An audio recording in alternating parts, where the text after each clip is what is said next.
Then second one, who tried to debating, who tried to debate to Buddha. The root chest, they says that his prajna cannot be overpowered. Root chest saying that. Mipham here commentary.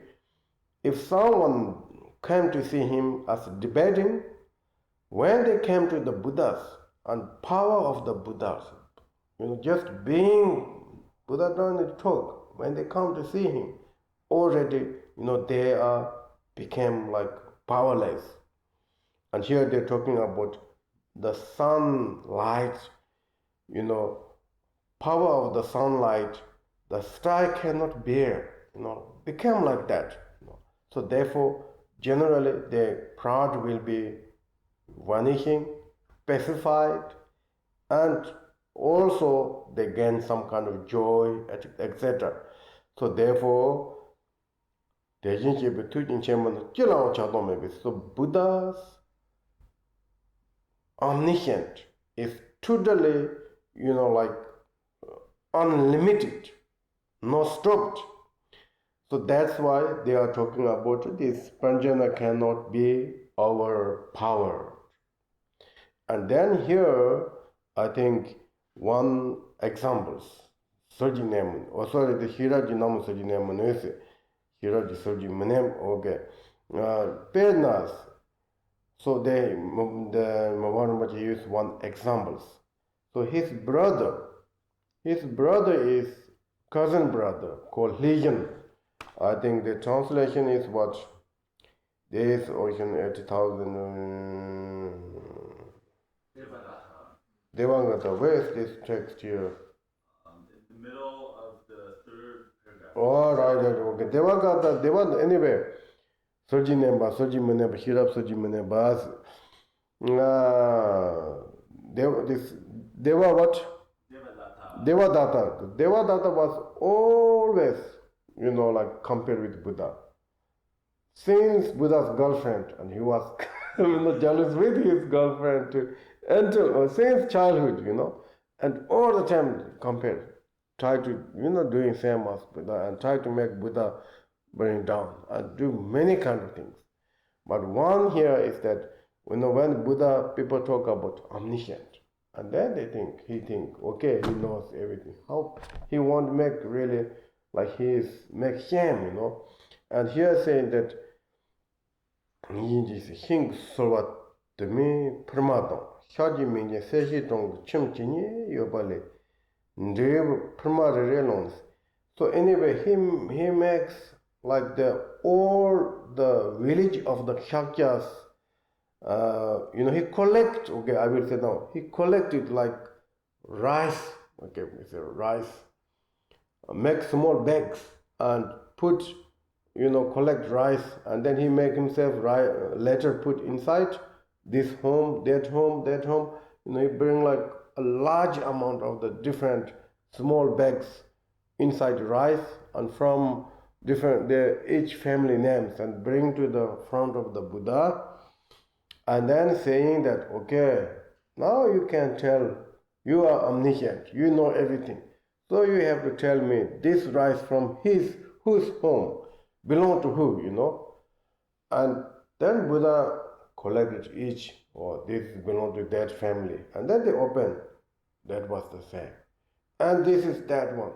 Like every of the bags are open, and Buddha tell everything is very clearly. And that day, he cannot do much. He tried to like that kind of, when they hear of the omniscient. Oh, so therefore, anyway, the Buddha's, the wisdom is, no one can kind of overpowered.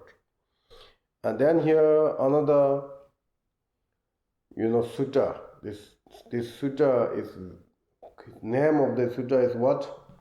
Throw something. Okay, throwing a boulder sutra. What is boulder? A big rock. Okay, big rock. Yeah, this little story. This story is very beautiful, but of course, please, you guys read this story. I think you already know very well. Dompung Dolis, Gyatso Chenpo Sas Posi Genti Yopar. Jar Pot maybe. Okay. Now this is like the sutras, you know. This is like sutras. This Dompungba is there was one Buddha. Buddha went to some place, and there was a very big rock, and that many of these powerful men come together and they try to throw it far away and make clean road, but no one can do that. And then Buddha came, and Buddha miraculously threw it this stone, and then he teach.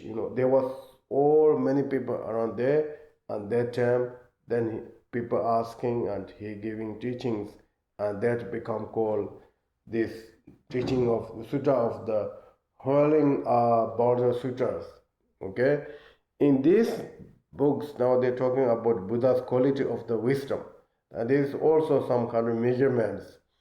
So anyway, the great ocean, that like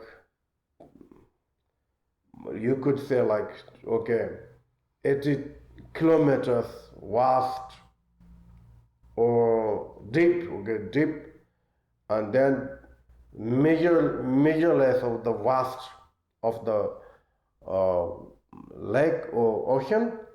And if you make this as like ink, and all the mount mirrors, 4 continents, these things, whatever they, what called mountains, etc. Here they're talking about half in the ocean and half on the sky, and then surrounding you can make us like paper, paper. So they all this, the mountains are basically in shortly as like paper. And then all sentient beings of these 4 continents, and how many like the people beings, and this you can make as letter. In ancient time, letters are a little bit more animals, right? The animals are letter in ancient time. So that's why I think the example, if you make all sentient beings as letter, and then if you make the all kind of trees and grass and make like pen, and then you're writing, ocean is ink, and all these 4 continents of the mountains are like paper, and all sentient beings are different letters, and all trees and grasses and whatever you can hold is like pen. If you're writing something about qualities of the something, you're writing something, he says, okay? And if you're writing, even you cannot writing even half of the Sariputra's wisdom. The Sariputra, the Sariputra, Mohangajiputra, these are the ahats, like Buddha's best students.